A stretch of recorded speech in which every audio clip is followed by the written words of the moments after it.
This is a how-to video on how to change handle lock inserts, replacing the push button lock 2469000 with a lock only 2467000.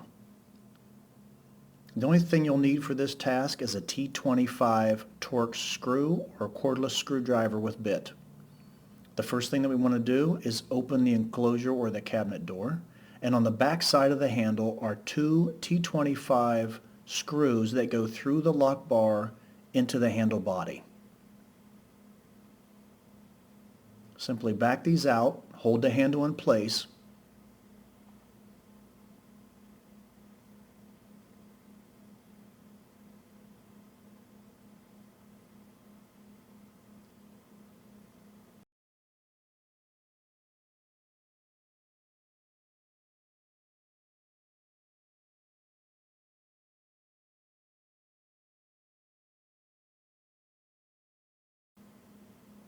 Now at the work surface, you'll see we've got our handle, we've got our T25 screwdriver, we have the insert, and the instructions I actually pulled from online.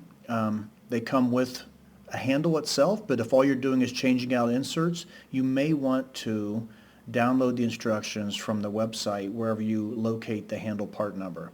Simply remove the cover from the back, take out your insert, and notice it sits in a die-cast cradle. The cradle has a hole on either side. We're going to work from the left side of this insert simply by removing another T25 screw. If the insert is 40 millimeters in depth, which it is in this case, you'll use the hole on the left in the forward position.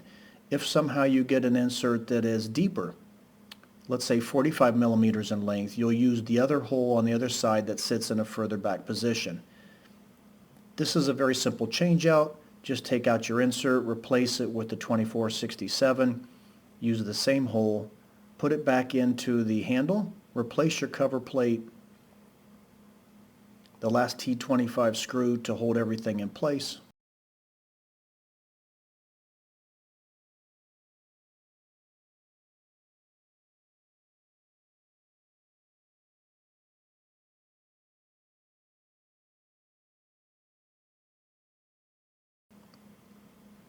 And then I also kind of want to do a function check here at the end. And in this case, the handle will operate by simply inserting the key and giving it a twist. And when everything is working properly, then let's put it back on our cabinet. To do that, you want to make sure that the holes are all aligned, and simply put your handle up to the extension piece that's in the door and replace your T25 screws. Notice that the screw on the top is shorter than the screw on the bottom. The top part of the handle actually had an extension piece. The bottom does not. The reason for the extensions is that this handle sits on a beveled edge of the door, and so a wedge piece is necessary, or an adapter piece, to make it smoothed out. Here's the slot on the front side. Here's my adapter piece or my extension piece. I like to line up the lock bars, put this in place first. It actually holds everything in place, and then I bring my handle into play and line the tips on the handle or the pegs into alignment with the extension piece. Simply match everything up, put my screws in, and the handle is now attached. Again, you'll want to make sure that everything is lined up properly, so once you go up to the cabinet, simply put the lock in, give it a twist. Your handle should operate, open and close, and remove your key.